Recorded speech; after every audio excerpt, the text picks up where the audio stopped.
matter where you were in Kingfisher, you could see it in the night sky. Flames shooting through one of the town's oldest and most loved buildings. So it's a landmark in this community. It's been around for a long time, and it's going to be sorely missed. Around 7 o'clock, a storm knocked power out to most of the town. I think they didn't know how long it was going to be before electricity came back on, so they went ahead and evacuated the few people that were there at that time. And they shut the show down, and the owner went home, and about 9 o'clock he got a call that his facility was smoking or on fire. When we moved to Kingfisher in '61, I went to the theater all the time. Some of my buddies worked as projectionists. So 10 years ago, when the 89er Theater went up for sale, Harsman bought it. His two sons worked there in high school. One still does. Well, I'm gonna miss seeing the people. I really am. That was probably the most rewarding part of that job was the interaction with the public. And the public came to watch. So many people, the fire department had to set up a barricade. Generation after generation, taken dates, kids, and friends to the 89er for some 70 years. We draw from Okarche, Watonga, Dover, Hennessy, Crescent. We have people come down from Enid. People have been coming up and hugging us and saying they're really sorry and everything, and that's nice to have that support from the community. Firefighters say the way the building was constructed accelerated the fires. Hardwood floors and tar roofing caused the building to go up like a tinderbox. Your machinery just will not cut through that thick, heavy tar and give you access to the fires. It was dangerous work for firefighters from Kingfisher and 9 other communities.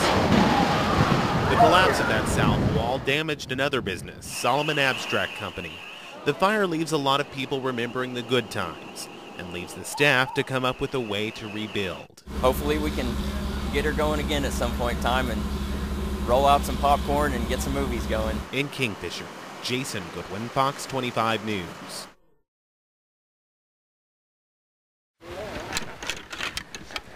It's a game you can never perfect. Yesterday I played with a fella that was playing with one arm, and I just admire that out here playing. I think it's a real good thing for other amputees to mingle and meet each other rather than at the prosthetic labs. Stay straight. Hit it right where I wanted to hit it. It's just the challenge of it, to come out here and be active, and the camaraderie with the other men. It's more or less what brings you out here every day. Get in there. Nice putt. We're appealing to a segment of the population that doesn't have a lot of opportunities to compete in the proper environment. I lost my leg in a pipeline construction accident. That's why we think the amputee golf tournament is such a good event. There are over 5,000 amputees in this country that had certified handicaps that love the game just as much as an able-bodied player does. Learned as an amputee and as a new golfer all in the same time, so it's been real difficult, but it's just the challenge of it. Nice putt. Thank you. Willie and Kyle are volunteer delivery men for Tracta's Flowers and Greenhouse. They've been delivering flowers since 8 this morning. They're kind of surprised, some of them are elated that, someone is sending them flowers. A lot of times they just have to leave the roses at the front desk, but they look forward to those face-to-face encounters. Most of them are real happy that someone thought enough of them to send them flowers, so, kind of make their day. This delivery is extra special to Kyle. This recipient is his mother. The bouquet is from his dad. Thanks, sweetie. Bye. What's running through your mind when you saw the flowers coming up and realized they were for you? Oh my goodness, just total shock. With reactions like that, it's no wonder these guys love their job. Just to see the look on her face of happiness makes me feel good what I'm doing. Flowers aren't the only surprises being handed out today. We caught up with some ladies who make deliveries of a different kind. The Daybreak Quartet is sponsored by the OK City Chorus and Sweet Adelines International. Just cares for me. They spread Valentine's Day cheer in a less traditional way. When you start singing Let Me Call You Sweetheart, and she kind of looks at him and they lean in, it's great. Or they cry, or they turn red, and all of those things are wonderful. For motorcycle race. They say the smiles are contagious, and it's easy to get caught up in the magic. You just feel great at the end of the day. It's our most joyful thing that we can do. Brooke Osborne, Happy Valentine's Day. Fox 25 News. Happy Valentine's Day. Just the speed and the fury and just everything. I just like it.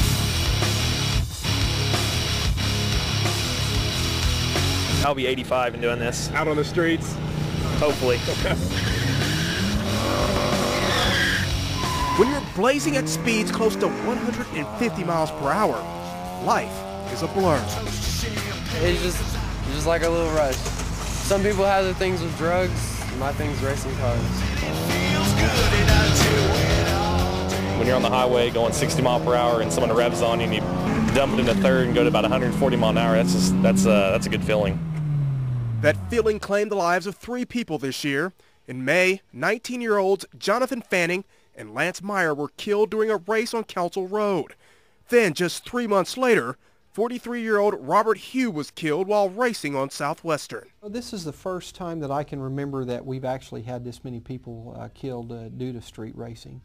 And I think it's going to be something that's going to continue. The community of street racers are well aware of these deaths. I mean, that's the furthest thing from my mind is, killing myself. It's in the back of my mind, but it's the risk I'm willing to take. People still race out here anyways, no matter what. It's like they don't really care about it. They're well organized. Along Northwest 39th Expressway, the cars park and cruise. We like to travel in groups. That way if the cops do come up, the other people can kind of hold them back a little bit if the guy wants to get away. But most time if you're in a group and you stay in the group, the cops won't mess with you as much. And on this night, police are out in force. We try not to do it too much, for one, the cops. Another, that's why we do it on Saturday nights now and only on 39s or like other places we don't want to say. So they get away from the high traffic areas and away from the police. The racing part, you can go to someone and ask them if they want to race, Or you can just look over at someone as you pull up to the light.